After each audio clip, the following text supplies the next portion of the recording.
ابھی میں نے آپ کو تعارف کروا دیا, تشریف فرما ہے عبدالرؤف صدیقی صاحب. السلام علیکم. جی وعلیکم السلام. اب اصل میں لوگ تو آپ کو سمجھتے ہیں متحدہ قومی موومنٹ کا لیڈر. اب یہ میں نے آپ کے بارے میں چند جملے بتائے, کہانی تو آپ کی بہت لمبی. اگر ہم شروعات کریں سیاست کے ذمہ داریوں کے حوالے سے, بزنس مین کے حوالے سے, شاعر آپ کی کتابیں مجموعے 10 کے قریب مجموعے آ چکے. جو ریلیجیس آپ کی تحقیق ہے اس کا کوئی جواب نہیں ہے, دنیا بھر کے بڑے نامور شخصیات نے اس کے اوپر چیزیں لکھی ہیں. لیکن معاملہ یہ بھی ہے کہ آپ جیل میں بہت رہے, اور جیل میں بھی آپ نے بڑے دلچسپ قسم کے واقعات کیے. خطوط لکھے جا رہے ہیں, مجھے بھی جیل میں تھے تو مجھے بھی ایک خط لکھا. سوال یہ کہ پاکستان اس وقت جس پہائی پہ کھڑا ہے, اور آپ جس جماعت سے ابھی بھی وابستہ ہیں متحدہ قومی موومنٹ, اس میں جو مختلف دھڑے تھے ان کے مل جانے کے بعد کیا صورتحال؟ دیکھیے پروفیسر صاحب, بہت شکریہ, آپ نے میرا ایسا تعارف کرایا. تو میں تو اب کچھ کہنے کی پوزیشن میں نہیں رہا, لیکن چلیں. جو دھڑے ہیں یہ بنیادی طور پہ جب بنائے جاتے ہیں تو بنتے ہیں, یہ جبر کی کیفیت ہوتی ہے. اور یہ جبر کی کیفیت یہ تو آپ نے ذرا پتہ ہے, جبر کی کیفیت کے اندر دھڑے بنائے گئے, جبر کی کیفیت کے اندر اتحاد کرا دی. ہاں, تو ہوتا یہ ہے کہ جبر کی کیفیت میں عوام جبر کا شکار نہیں ہوتے ہیں. اس پہ جو مین لوگ ہوتے ہیں, جو لیڈر ہوتے ہیں, ان میں یہ تمام چیزیں در آتی ہیں. اور یہ ہوا, اور یہ ہمیشہ سے ہوتا ہے. یہ آج کی بھی تاریخ نہیں ہے, پاکستان کی بھی نہیں ہے, ہمیشہ کی تاریخ ہے کہ جب جبر ہوتا ہے تو پھر یہ ساری چیزیں ہوتی ہیں. کون کر رہا ہے جبر؟ یہ اس کے بہت سارے محرکات ہیں. خود ایم کیو اپنے پہ جبر کروا لیتی ہے, کیونکہ انہوں نے جو مڈل کلاس اور لوئر مڈل کلاس کا نعرہ لگایا, یہ پاکستان میں کبھی بھی نعرہ کسی نے نہیں لگایا. اور نہ صرف نعرہ لگایا بلکہ عملی طور پہ غریب اور متوسط طبقے کے لوگوں کو قومی اسمبلی میں بڑے بڑے جاگیردار, جن کی زمینوں پہ 2 ٹرینوں کے اسٹیشن آتے ہوں, وہاں کھڑے ہو کے یہ غریب طبقے کے لوگ اس کو چیلنج کریں کہ یہ زمینیں آپ کے پاس سے آئی کہاں, یہ جائیداد آپ کے پاس کہاں سے آئی, 1947 میں تو آپ کچھ بھی نہیں تھے, آج. تو یہ پھر پاکستان کی سروائیول بھی اسی میں ہے. اور دنیا کے بھی کسی ملک میں اگر عروج حاصل ہوتا رہا ہے یا کسی بھی تہذیب میں, تو وہ لوئر مڈل کلاس اور مڈل کلاس سے وہ لیڈرشپ اوپر جاتی ہے, اور وہ جا کے انقلاب برپا کرتی ہے. سونے کا چمچہ لے کے پیدا فلسفہ تو ختم ہو گیا ہے کا. اب کہاں مڈل کلاس, اب تو رابطہ کمیٹی کے جو ممبران ہیں ان کے بنگلے ڈی ایچ اے میں 2,000 کی بلٹ پروف گاڑیوں کے اندر وہ گھومتے ہیں, 2 3 5 موبائلیں گاڑیاں آگے. یہ فلسفہ تو فارغ ہو گیا. نہیں ایسے فلسفہ تو اپنی جگہ رہتا ہے. اگر کچھ لوگوں کے ساتھ اکثریت, آپ مجھے بتائیں کوئی ایک صاحب کا نام بتائیں جن کی زندگی جب یہ تحریک شروع ہوئی وہ زندگی اور آج بھی ان کی زندگی اسی طرح سے سادگی سے چل رہی ہے. 30-35 برس میں تو یہ سب کو ہو ہی جاتا ہے نا. وہ ہے نا, جب خدا حسن دیتا ہے تو نزاکت آئی جاتی ہے, اس میں ایسا ہوتا ہے. لیکن اوور آل آپ یہ دیکھیں کہ یہ مطلب یہ 2% چلے گا, یہ فارمولا, یہ 2% اور 98% کی تھیوری جو پاکستان کی, یہ میسج تمام سیاسی جماعت مجبور ہے یہ بات کرنے پہ کہ مڈل کلاس اور لوئر مڈل کلاس. ورنہ آپ ایم کیو ایم کی تاریخ سے پہلے اٹھا کے دیکھیں, یہ سیاستدان تو ہاتھ ملانا پسند نہیں کرتے تھے عوام سے, گھر بیٹھ کے جیتتے تھے. مجھے یاد ہے ایک نواب شاہ میں 2 بڑے جاگیردار الیکشن لڑ رہے تھے, ماموں اور بھانجا. تو جب کبھی وہ ایک جیتتا تھا کبھی دوسرا جیتتا تھا, جو جیتنے والا ایک دن جشن منا رہا تھا اور ہارنے والا رو رہا تھا بیٹھا ہوا. تو اس نے پوچھا کہ بھائی تو آپ ہارتے جیتتے رہتے زمانے سے, اب آپ کیوں رو رہے ہیں؟ تو انہوں نے کہا کہ میرے مقابلے میں ایک دھوبی, حالانکہ وہ این کے ساتھی تھے عبد المجید بھائی, ان کی ڈرائی کلین کی دکان تھی, تو کہنے ایک دھوبی نے مجھے شکست دی, تو پھر ان کو باہر نکلنا پڑا ہے. تو ایسا نہیں ہے یہ آپشن میں دھوبی نے ہرا دی بڑے جاگیردار. ہاں, دھوبی تو بالکل ایسا کیا. ایک زمانہ تھا وہ آپ کے جو بانی تھے, جنہوں نے آپ سب کچھ سکھایا, ہاں, ان کے پاس پابندی ہے الطاف حسین صاحب پر, ہاں, ان کے فلسفے کی وجہ سے جس کو ٹکٹ ملے وہ جیت جایا کرتا تھا. اب تو ٹکٹ دینے والی رابطہ کمیٹی بندے ڈھونڈتی رہی, لوکل گورنمنٹ میں بندے نہیں تھے, کینڈیڈیٹ نہیں تھے. اچھا جی, انہوں نے اسٹیشن نہیں پہ بندے نہیں تھے, بائک آؤٹ کرنا پڑا آخر وقت میں. این کیو جا کہاں رہی ہے؟ لیکن آپ اس میں دیکھیں جن کو ٹکٹ بھی دیا جاتا تھا وہ بھی غریب لوگ اور تحریک کے کام کرنے والے بے لاس لوگ. تاریخ نہیں. ابھی جو آپ نے یہ بات کی کہ پولنگ زمانہ تھا جس کھمبے کو ووٹ دے وہ جیت جایا کرتا تھا.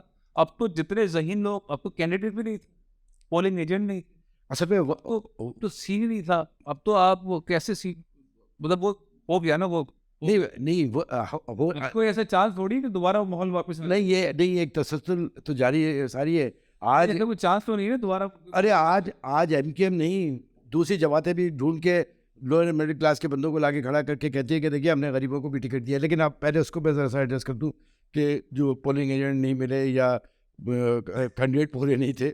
دیکھیے میں نے آپ کو شروع میں بتایا کہ ایک جبر کی تو کیفیت ہوتی ہے، لیکن اس دفعہ جو ہوا ہے وہ بڑا ستم ہے. گزشتہ 6 برسوں میں آپ دیکھیں گے سینسس سے 1.5 کروڑ لوگ اس شہر کے غائب کر دیے گئے. 1.5 کروڑ دنیا میں کہیں نہیں ایسا ہوتا.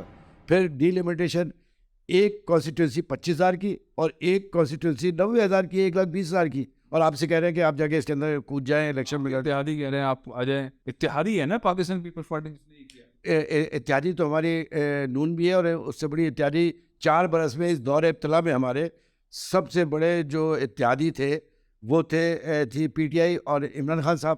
تو انہوں نے بھی معاہدہ کر کے دھوکہ دیا اور سینسس نہیں کرا کے دیے. یہی جو چیزیں جو جس پہ رونا پیٹنا شور مچانا ہے، یہ لوگ کم گنے گئے، حلقہ بندیوں کا مسئلہ رہا. این کیو کسی سے بھی وہ مسئلہ حل نہیں کروا سکے. یہ بات صحیح ہے کہ نہیں کرا سکے.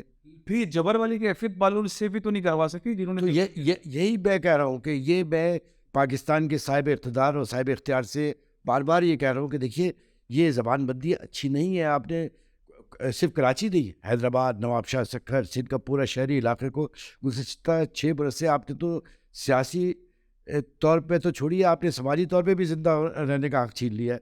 اور روزگار کے دروازے بند، کسی جگہ کوئی سنوائی نہیں ہے، اور یہ غم و غصہ بڑھتا جاتا ہے. یہ قوموں کی زندگی میں رہتا ہے، اور میں سمجھتا ہوں کہ یہ بات بہت جلد سمجھ میں آ جانی چاہیے. کیونکہ میں تو یہ برداشت کر ہی نہیں سکتا کہ پورے ملک کے اندر، میں صرف کراچی، حیدرآباد، نواب شاہ سکر کی کیا بات کروں، یہاں تو ڈائریکٹ ہے جو ہم دیکھ بھی رہے، لیکن پورے پاکستان میں کیا ہے. پنجاب کے آپ دیہاتوں پہ چلے جائیے، جو ابھی سیلاب آیا ہے، آپ ذرا حشر جا کے دیکھیے کہ کیا ان لوگوں سے یہ کھانا صاحب اقتدار جو ہے، کیا یہ کھانا وہی کھاتے ہیں جو ایک غریب کا بچہ دریا کے بند پہ پڑا ہوا مچھر اس کو کاٹ رہے ہیں، اور یہ آرام سے بیٹھے ہیں اور یہ کہہ رہے ہیں کہ ابھی 6 مہینے اور چلے گئی ہے. بات یہ ہے کہ ایسے آپ باہر آئے 1 گھنٹے کے اندر حکومت فارغ ہے. این کیو باہر آئے، حکومت گئی، شہباز شریف ہسٹری سب کچھ ختم. آپ کیا بتا رہے ہیں مجھے مچھر لوگ وہ اگر مچھر انہیں کاٹ رہا ہے، بیماری میں مر رہا ہے، لوگ تڑپ رہے ہیں، اور کراچی کے والے اور خیرپور والے اور سکھر والے اور حیدرآباد والے اور مرکز والے چیف سے لا رہے ہیں، اس کی ذمہ داری یہ ایک آپ گیم سے باہر نکلے. ہاں یہ بات تو بڑی اچھی لگتی ہے کہ جیسے اس سے باہر ہوں گے تو ان کی حکومت گر جائے گی. کوئی حکومتیں نہیں کرتی. ہم جب ان کے جب ہم کتنے ووٹ ہیں این پی ایم کی، اور کتنے ووٹ پہ شہباز شریف کھڑے ہوئے؟ بالکل آپ کی صحیح ہے، 2 ووٹ پہ. ارے بھائی وہ تو 2 ووٹ پہ کھڑے. اگر ہم ہٹ بھی جاتے تو پی ٹی آئی نے جو کام کیا کہ 8 سیٹیں ویسی ضائع کرا دی اکیلے لڑ کے. اب تو باقی سارے فارغ ہو گئے، تو اب تو کیا، اب کسی کے ہونے نہ ہونے سے کیا فرق پڑتا ہے. لیکن اس سے پہلے بھی ایسے ہی ہوتا تھا کہ کچھ دنوں کے بعد جب پیس پارٹی کے دور میں ہم علیحدہ ہوئے صرف تھوڑا سا دباؤ بڑھانے کے لیے، تو مسلم لیگ قاف نے ان کو سپورٹ دے کے ہمارے حصے کی جو وزارتیں. اچھا ایک سوال بتا، این پی یو کو سب ماموں کیوں بنا دیتے ہیں؟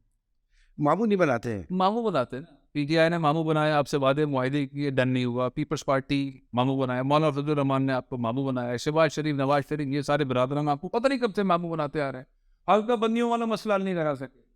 اپنے کتنے لوگ ہیں آپ این پی ایم کے جن علاقوں کے اندر ووٹ ہے وہ نہیں گنوا سکے، نوکریاں نہیں دلوا سکے، کوٹا نہیں کروا سکے.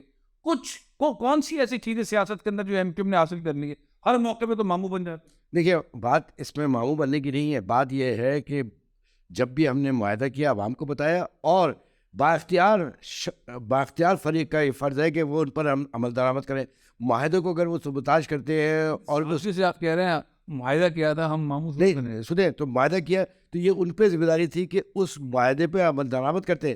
لہذا ان کی پوزیشن خراب ہو رہی ہے، ہماری تو ایک جدوجہد جاری ہے. لوگ تو کہہ رہے ہیں کہ آپ کی جو مستند لیڈرشپ ہے وہ اتنے لمبے چوڑے معاہدات کر کے ان پر عمل درآمد کرانے کی صلاحیت نہیں رکھتی. یہ پارشلی تو میں اس کو ایگری کروں گا کہ ہماری مذاکراتی ٹیم، میں نے یہ سوال پارٹی میں بھی ایک دفعہ رکھا تھا کہ ہماری مذاکراتی جو ٹیم ہے وہ نااہل ہے، یا وہ دینے والے دینا نہیں چاہتے. تو سب نے اپنے آپ کو بچانے کے لیے کہا کہ دینے والے کچھ نہیں دینا چاہتے. اچھا انہوں نے یہ بات کر دی. آپ مطمئن تو نہیں ہوئے ہوں گے؟ نہیں, اس کو مطمئن ہونے کا سوال ہی پیدا نہیں ہوتا. کیا بات یہ ہے کہ ہم بھی حاصل نہیں, نہ کچھ بھی حاصل ایم کیو ایم نے نہیں کیا ہے, پھر بھی ساتھ دیکھیے یہ ایک جدوجہد ہے, ایک نوبل کاز کی. لوگوں کی زندگی امپروو ہو رہی ہے جو ایم کیو کے اندر ہے. ایم کیو کے ووٹر کی زندگی, کاروبار والے بڑے تباہ. نہیں, یہ چند لوگوں کے لیے کہہ سکتے ہیں آپ, چند لوگوں کے لیے, سب کی نہیں.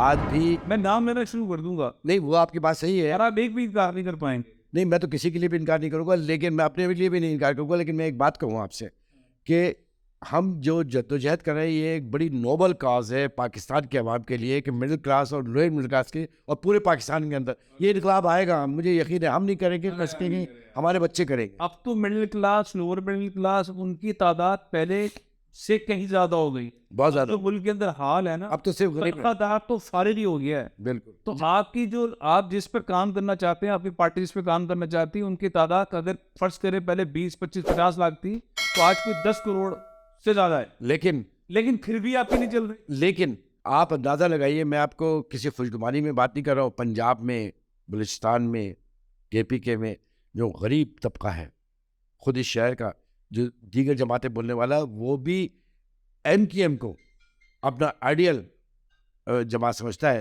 وہ تو بخیر MKM کو فاٹا کی اور KP کی ہوگا, سب ہوگا. ہاں کی بات تو پہلے کراچی والوں وہ تو وہ تھوڑا زخم جو ان کو تو ٹھیک, سڑکیں, کچرا, پانی, بجلی, یہ نوکری ووکری, کوٹا اس پہ تو آئے, اس پھر وہاں جائے, نہیں, پھر ان پہ تنقید کریں صاحب اقتدار اور صاحب اختیار. نہیں, میں مراد بھی لے رہا ہوں, میں تنخواہیں بھی لے رہا ہوں, میں پروٹوکول بھی لے رہا ہوں, میں سسٹم کے اندر بھی ہوں, میرا گورنر بھی ہے, میرے سارے سیٹ اپ ہیں, میرا وفاقی وزیر بھی ہے, اور اس کے بعد میں یہ بات بھی کرتا ہوں, اس کے بعد میں بائیکاٹ بھی کر دیتا ہوں. بڑا تضاد ہے. نہیں, بائیکاٹ تو سمجھ گئے. نہیں, بائیکاٹ تو جنون تھا کہ اگر ہم الیکشن میں گھس جاتے اسی کنڈیشن میں, تو پھر نہ سینسس ہونے تھے اس طریقے سے. اب تو ایک دباؤ تو ہے نا. کون ڈر رہا ہے دباؤ؟ الیکشن کے بعد تو کوئی بات بھی نہیں کر رہا. بولے یار بس ٹھیک ہے, حافظ دیو الرحمان ہمارا ہی آدمی ہے. حافظ دیو الرحمان آپ کو نہیں, حافظ صاحب جیت جائے, نہیں, پہلے نعمت اللہ بھی تو جیت گئے تھے جب آپ نے بائیکاٹ کیا تھا, تو ابھی بھی بن جائے. IMF کے ساتھ جا رہے ہیں, آپ حکومت میں ہیں, آپ حکومت کا حصہ ہیں. شہباز شریف صاحب آپ کے لیڈر ہیں, وزیر اعظم پاکستان ہیں, ان کی ٹیم, اسحاق ڈار صاحب IMF کے ساتھ ڈیل کر رہے ہیں. IMF نے ایک پرچہ رکھ دیا سامنے کہ پاکستان کے خزانے سے جو لوگ بھی سرکاری طور پر تنخواہ لیتے ہیں, مرات لیتے ہیں, ان کا ریکارڈ ہمیں دیا جائے. ڈول نیشنل کون کون ہیں, ان کے پراپرٹیز کیا ہیں, ان کی بیگمات کتنی ہیں, ان کے بچے کتنے ہیں, ان کی کیا کیا چیزیں ہیں. یہاں تو آ کے یہ حکومت پھنس گئی. یہ تو میں سمجھتا ہوں کہ یہ نہ اگل سکتے ہیں اس گولی کو, نہ نکل سکتے ہیں. MQM کو تو میرا خیال ہے مطالبہ رہا ہی. اب شہباز شریف صاحب کے ساتھ ہے, اسحاق ڈار کے ساتھ ہے یا نہیں, اس میں آپ دیکھیں, سن رہا ہوں وہ نغمہ جو ابھی ساتھ میں ہے, یہ تو IMF نے دیا آج. اور میں ہمیشہ سوچتا تھا جب پاکستان کی حالات دیکھتے تھے, معاشی طور پہ پاکستان اتنا تباہ حال تو نہیں ہے, لیکن یہ بڑا اچھا ہے جو IMF نے دیا کہ جی سب کے آپ ڈیٹا دیں, بھائی بہنوں کے دیں, آبا و اجداد کا بھی دیں, سارے دے دیں, اور یہ بہت اچھی بات ہے. کپڑے دھل جائیں گے, اتر جانا چاہیے. جو غلط ہے وہ غلط ہی ہے نا. آپ 22 کروڑ عوام کا یہ مملکت خدا داد. اچھا خیر, اس کی تشریح تو کرے. سرکاری طور پر تنخواہ لینے والے اور مراد دینے والے یہ خالی سویلین بیوروکریٹ ہے, سب ہیں. یہی اس طرف بھی جا رہی ہے بات, ججز کی طرف بھی جا رہی ہے, ہر طرف, اور ادارے جو ان کی طرف بھی جا رہی ہے, ہر طرف جاری ہے. IMF نے سب کا مانگا ہے, سب کا مانگا. تو آپ کو ایک ہمیں نہیں پتا, آپ بتا رہے ہیں. اب IMF نے مانگا تو بہت اچھا کیا, کیونکہ دیکھیے پاکستان کی بقا اور سلامتی آج جس حالت میں, کک لگا کے یہاں سے فارغ کر دیں گے اگر اس IMF نے جرأت کی ہے ہمارے افسر شاہی اس سے متعلق یہ معلومات حاصل کرنے کی. اس نے IMF نے تو میرے خیال میں 30 سال کے بعد MKM کی فلسفی پڑھ کے یہ دیا ہے. ہم تو پہلے دن سے یہ کہہ رہے ہیں کہ تمہارے پاس یہ جائیدادیں آئی کہاں سے, تم ایسے کیسے رہتے تھے 1947 سے پہلے. تو یہ ہمارے مطالبہ تھا, ہم تو نہیں منوا سکے, شاید IMF منوا لے. اور یہ بہت اچھا ہے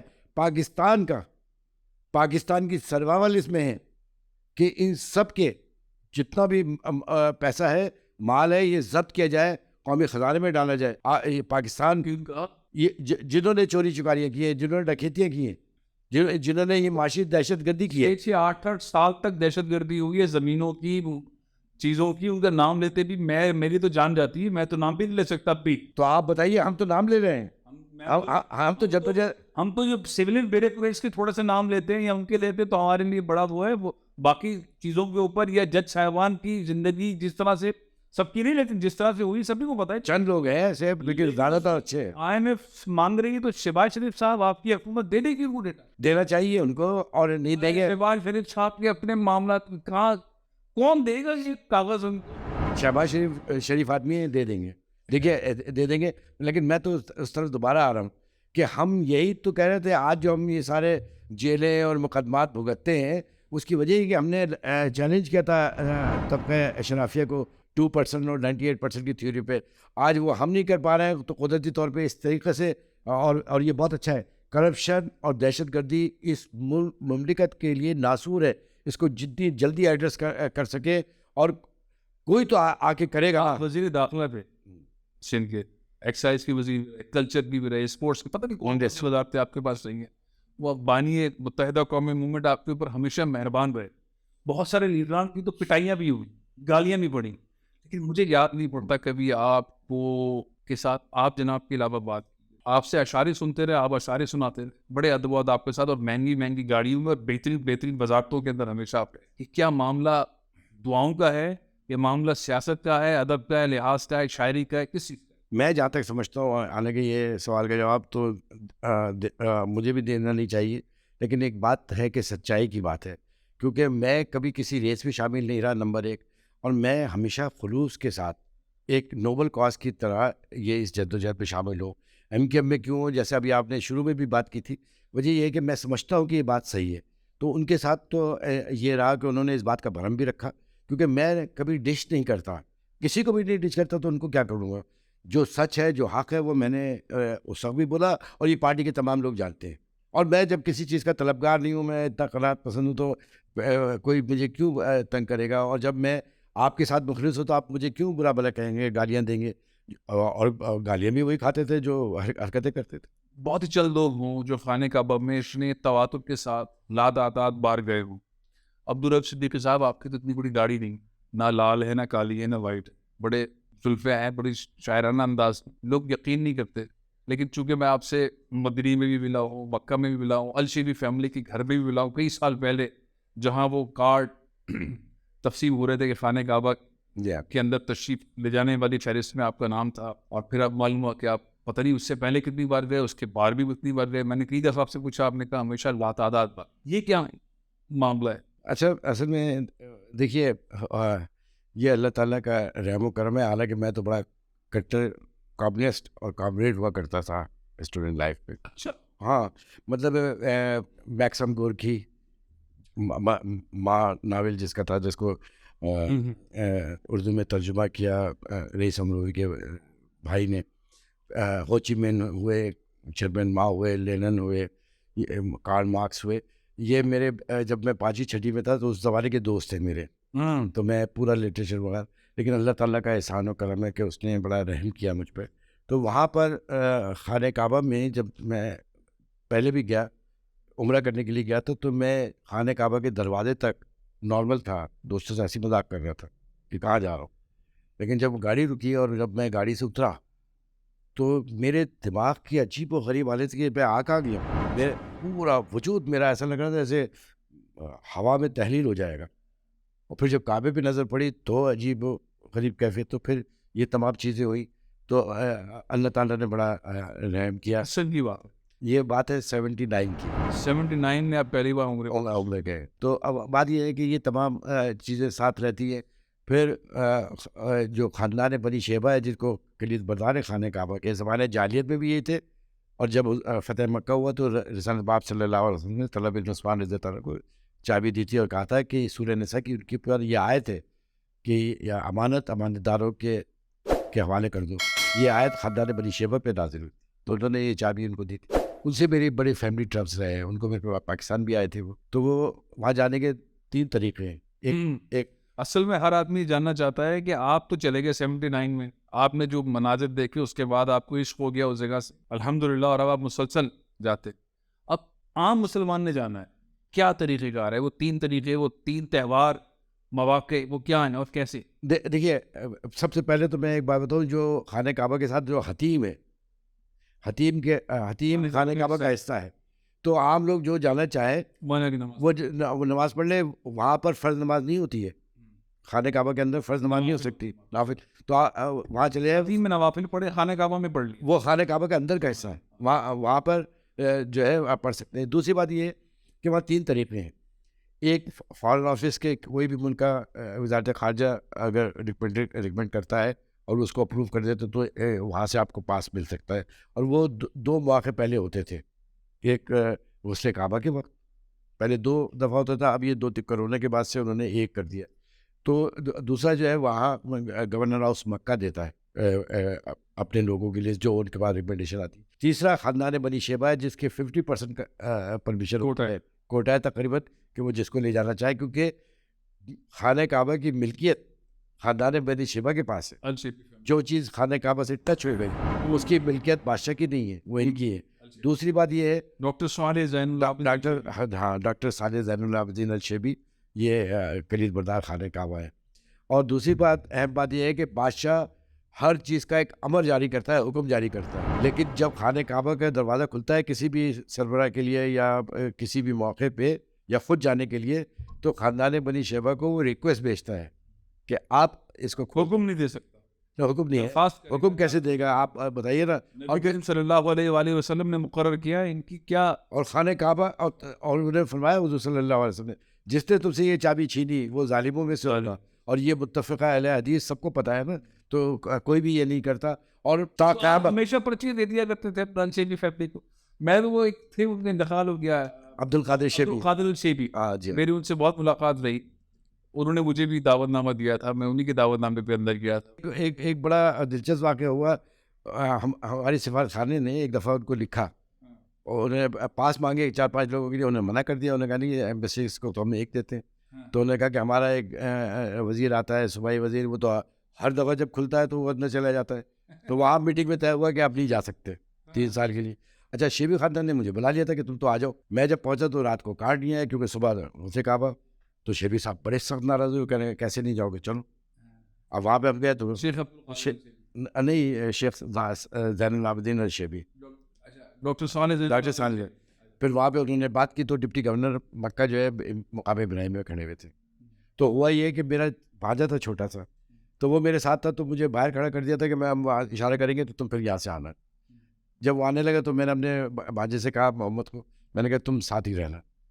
خیر وہ وہاں سے ایک بندہ آیا تو ہم ہجوم میں سے اندر چلے گئے. تو وہاں پر سیکٹری گورنر ہاؤس نے مجھے روک دیا سیڑھی، نہیں جی آپ تو نہیں جا سکتے. تو شیبی صاحب ناراض ہو کے آئے ہیں، اتر کے آئے، وہ ڈپٹی گورنر سے کہا کہ ہمارا ایک مہمان نہیں جا سکتا. اچھا وہ بھی جانتے ہیں نا، سعودی بھی تو احترام کرتے ہیں شیبی خاندان کا. انہوں نے کہا یہ تو ہمارا، انہوں نے کہا کہ میں ایک اپنے مہمان کو نہیں لے جا سکتا. اس نے کہا آپ باہر جا کے 10-20 کو لے جائیں آپ اوپر، یہ نہیں جا سکتا، بولے یہ نہیں جا سکتا کیونکہ یہ کل میٹنگ میں بات ہوئی تھی، کہ کیونکہ انہیں کی سفارت خانے نے یہ بات کی تھی. تو انہوں نے کہا کہ تو غصے میں آیا تو ڈپٹی گورنر نے کہا نہیں کوئی بات نہیں یہ لے جائے. اب وہ جب میں اتنا جھگڑا ہو رہا تھا، وہ سارے جو فوجی جنرل وغیرہ جو ڈیوٹی پہ تھے وہ سب دیکھ رہے تھے کہ شیبی صاحب اتنا چلا رہے تھے. تو جب انہوں نے کہا اچھا ٹھیک ہے نہیں آپ تو چلے جائیں، کہ وہ شیبی صاحب ناراض ہو رہے تھے کلید بردار خانے کا، وہ اتر کے آ گئے. تو جب میں مڑا تو وہ میرا بھانجا جو تھا وہ پیچھے سے ایک دم نکلا اور سیڑھیوں پہ چڑھ کے بھاگنے لگا اوپر. وہ باہر سے آوازیں میں سن رہے تھے، وہ جو سعودی عورتیں، اور وہ کہنے گے بزورہ دخن بچہ جا رہا ہے، بچہ کا حال ہے. وہ اوپر گیا تو وہاں جو دوسرے کلید بردار بیٹھے تھے وہ بھی جاتے تھے، انہوں نے گود میں بٹھا لیا اس کو. جب تک میں اوپر چڑھ گیا وہ اندر.